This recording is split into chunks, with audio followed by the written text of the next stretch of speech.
projectiles onto multiple targets.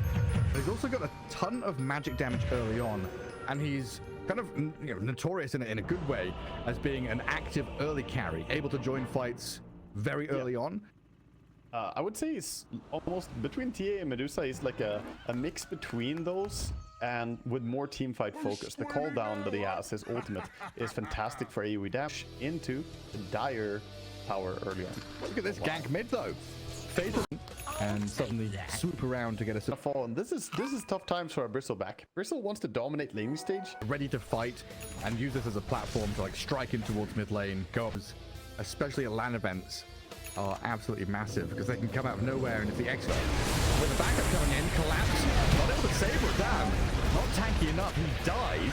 Wukong's command, well, zoning them out, but Lars dies as well. Satanic just offers so much raw physical damage, bursting through these relatively tanky heroes. They appear to be fine until Satanic says, no, actually, you're going to die. Now he goes for a third, misses uphill onto the Rue Grimstroke, but Nineclass is going to close the gap and keep tabs on this Grim. So a Ghost Scepter, yes, delays things, but a Yule's into the sky, come down with a third.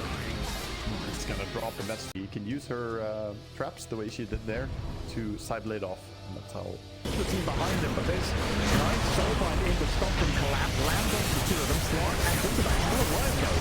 The standard initial onslaught, the golem is dropped on top of them though. Bristleback should be dying in the end. Slark escapes, Storm is going to slip away. Team Spirit expend a lot here, and with Satanic coming in with his own BKB, they focus Rodana, kill the Gyrocopter, another massive team fight arrival for the Templar Assassin. A huge play forward now from the rest of Parivision, gets them a double kill on TA. Get the Aegis. He might be the one taking it, since they want to push high ground. He is the better hero. Chris winning with Chrysalis, winning with Satanic. Play onto core heroes. And if they don't get that connection, it is rough for them. Satanic does show himself, turns on the collapse. The Central is dropping, but there's a soulbind, fatal bomb, chaotic offering, dropped on their heads. Big damage spilled out onto Jakiro. Second life is there for the TA though, so she'll respawn a bit to ditch out some DPS back onto Lol, Miposka, and then chase for more. Radan trying to stand his ground and fight back, but no one with Satanic. They just punch him into the ground. Every single stack takes away a ton of armor. This could be game ending. Huge move.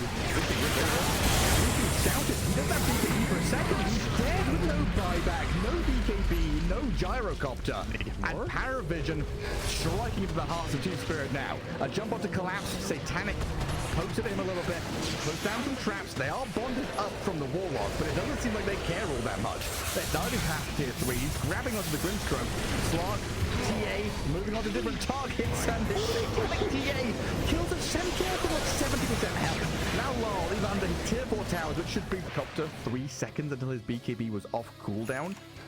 That's the out there on the map, delaying things, making sure that this game doesn't end. They can get to this next round of items and maybe find a way to weasel. Their minus armor is absurd. Rose on nice 22. It means Centaur doesn't have buyback, but potentially he's got outplay capabilities with his armor probably on and off.